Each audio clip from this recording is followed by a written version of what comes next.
Hello, I'm Dr. Richard Harris, and welcome to Research Tuesday. And today we're going to be talking about love. No, but seriously, we are.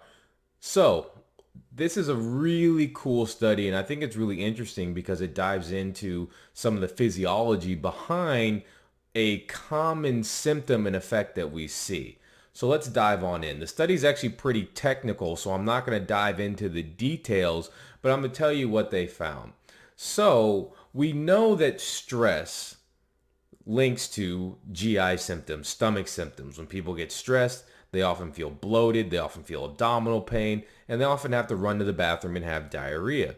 But there's a reason for that. And the reason is that some of these stress hormones, like cortisol, actually make it so your stomach doesn't empty. It does something what we call delayed gastric emptying.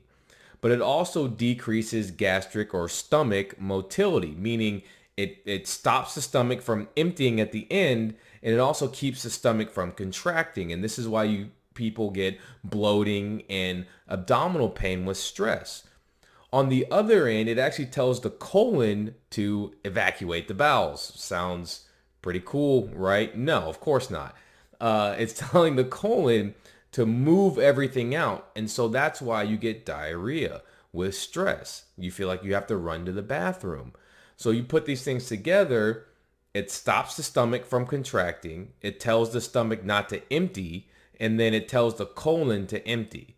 And so these are common signs of stress. And so what the authors looked at was say, hey, there's some evidence that oxytocin, and oxytocin is the love hormone, actually helps this process of stress. And we were wondering, okay, is this because of something that oxytocin is doing to other areas in the brain? Is oxytocin turning down some of the stress areas in the brain? Or is it that oxytocin is acting on the vagus nerve? And the vagus nerve goes from our brains into our abdomen, and it's a major signaling pathway. It's a two-way highway, and it sends signals from the brain to the gut and from the gut to the brain. And this is one of the reasons why you have the gut-brain axis and why the gut and brain are so intricately linked that oftentimes people who have brain disorders have gut symptoms, and people with gut symptoms have brain disorders. This is why anxiety and stress and depression often have gut symptoms. Okay, so let's dive in on the study. We already talked about some of these pathways that the study talks about early. Now, one of the things that I didn't mention before was that oxytocin actually helps tone down the release of the stress hormones. So there's something called CRF, which is corticotropin releasing factor, that's made in the brain, and that basically starts this brain pituitary adrenal pathway that regulates our stress hormones. And oxytocin actually modulates the activity of that. So it makes you release less of this CRF, and it decreases the effectiveness of that CRF. So that's one way that oxytocin actually helps on our stress pathways. But what the study actually found, and this was a study in rats, so there's some caveats there. This is more of a pathophysiological study, not a randomized clinical trial, but I think the physiology is interesting. So what they found was they actually looked at the gastric emptying of rats, and they looked at the motility, and they found that, of course, the oxytocin did help increase the gastric motility, increase the gastric emptying, and then decrease the colonic motility. So it helped reverse all those stress effects that we just talked about. The way they did this was pretty ingenious. It's pretty technical. I'm not going to go into it, but they found that this was an action of the oxytocin releasing center in the brain on the vagus nerve. So literally, the love hormone is telling parts of our brain that's made in our brain is then going to the vagus nerve in our gut and then changing gut function. And this is a really cool link between the physiology of that gut brain axis. And so what can I do to increase oxytocin is what I'm sure you're saying, because okay, if we're having gut issues and you're taking the take home points and saying, okay, how can I increase my oxytocin? I'm having these gut symptoms with chronic stress. Well, there's a lot of different ways that you can increase oxytocin. So the first and most well-known way to increase oxytocin is the love hormone, sex and cuddling. You get a release of oxytocin with that. That's why you feel close to people afterwards. Yoga increases oxytocin. Exercise increases oxytocin. Meditation.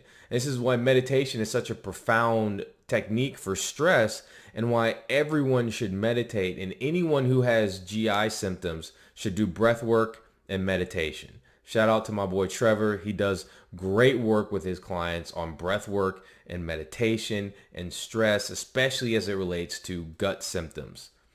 Listen to music. There's multiple reasons why music is so beneficial for us. Music is one of the things that we've done as human beings since the beginning of human beings, and it has multiple different effects on the body. That'd actually be a great podcast. I might do that. I might talk about the health benefits of music. But listen to music. Tell others how much you care about them. Get out of your own head. Do something nice for other people. Tell your loved ones that you love them. You'll get a shot of oxytocin doing that. Spending time with friends. We are very social people. We've talked about before that the hazard ratios, meaning the risk of adverse events for social isolation, is higher than smoking. We are very social people. We need to feel connected. It is good for our physiology and health. Active listening. So most people listen to talk, right? You're listening to someone, but you're really just forming your own point in your head and you don't even listen to what they're actually saying. Active listening, thinking about their feelings, their thoughts, their emotions. How can you help that person? That actually helps with oxytocin as well. There's a study in chimpanzees that shows that sharing food actually increases oxytocin. And that makes sense too, because again, we're a social people.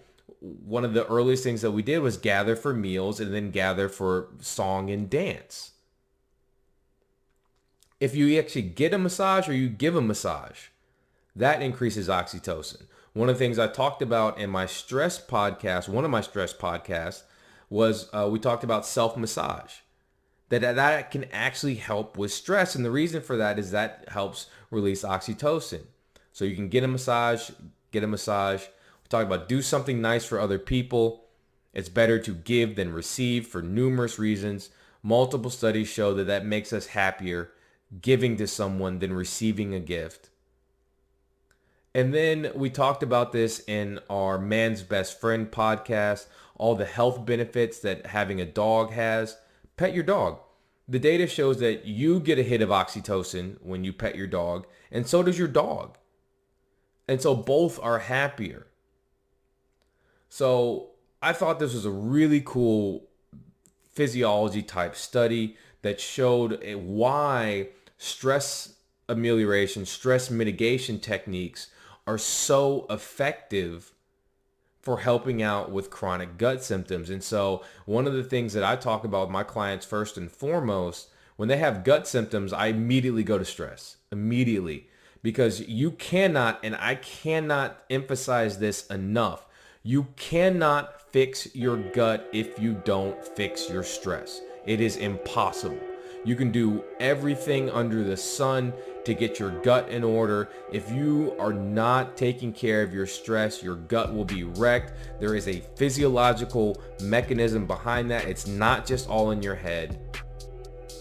Conquer your stress, conquer your gut symptoms. So this has been Research Tuesday with Dr. Richard Harris. If you'd like to know more about our wellness programs, how we incorporate stress and nutrition and exercise and all the things we talked about, you can check the link in the comments or description. And we'll be back on Thursday with another study. Thank you and God bless.